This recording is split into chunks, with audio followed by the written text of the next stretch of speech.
Welcome back to the Love 'em or Lose 'em YouTube channel. I'm Patrick Bailey. Hello, I'm Mark Bailey. Last week, if you checked in, we were talking about physical custody. The other type of custody is legal custody.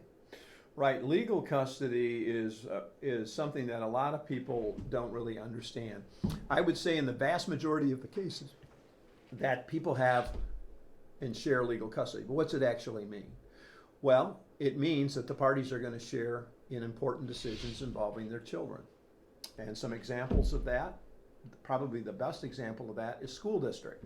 I have parents sometimes say, well, I want to move my child's school for one reason or another. Have you spoken to the other party about it? Well, no. They'll say no. Well, that's the whole idea about it. You make an important decision like where the child goes to school, you need to talk to the other parent about it. Well, what happens if you don't agree?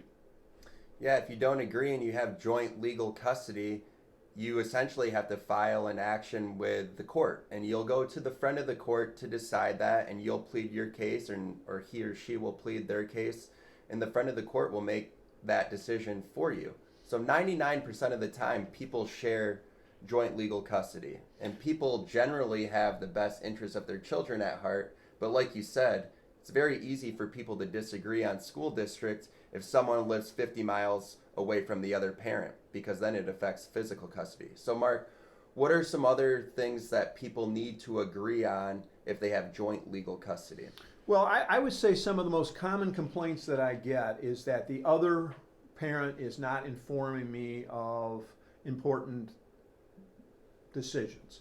And I think the most common decisions that they don't talk about or don't come to agreement about would be medical care, for example. Whether a child should be given certain medications, like the most common one I run into is ADHD medicine.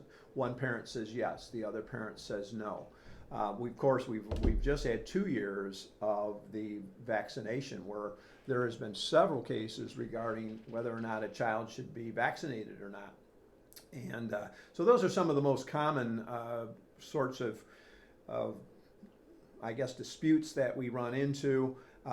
One of the common complaints I get is the other parent doesn't tell me about medical appointments, doesn't tell me about dental appointments, orthodontia, things like that. Those are all important decisions involving your family and your children that need to be discussed and agreed upon if possible. And the other side of the coin is, when do you not have joint legal custody? When does one party have sole legal custody? And it's extremely rare, actually.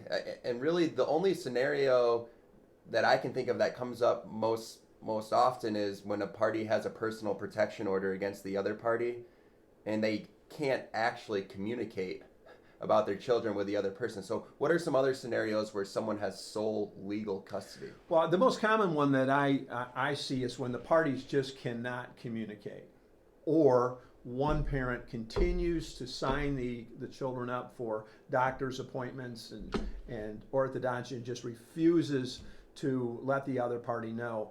If the courts become involved in making all of these important decisions involving your children, they're going to tire of it. They'll do it at first, but if the parties demonstrate over time that they can't do it, then the court is going to give one side legal custody. And if you lose legal custody, you lose the opportunity to have a say in really important decisions. What's the upshot of that? Discuss your children.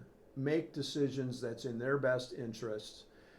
Don't make unilateral decisions. Now, that doesn't mean that if the child breaks the arm in an accident, God forbid, that you can't take them to the emergency room, but call the other side. I would say that most of the complaints that I deal with are because one side refuses to effectively communicate, or when they do, they communicate after the fact, and they say, well, I told them about it, and then they tell the person about it half an hour before the doctor's appointment.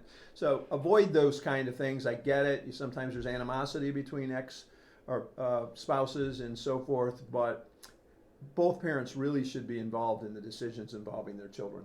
Yeah, when we're talking about major medical and major education, put your conflict with the other parent aside. Do what's best for your children. So thanks for checking in this week on our topic of legal custody. Next week, we're going to talk about how to recoup your attorney fees from the other party if you can. So click the like button, click the subscribe button, and we'll see you next week. Bye now.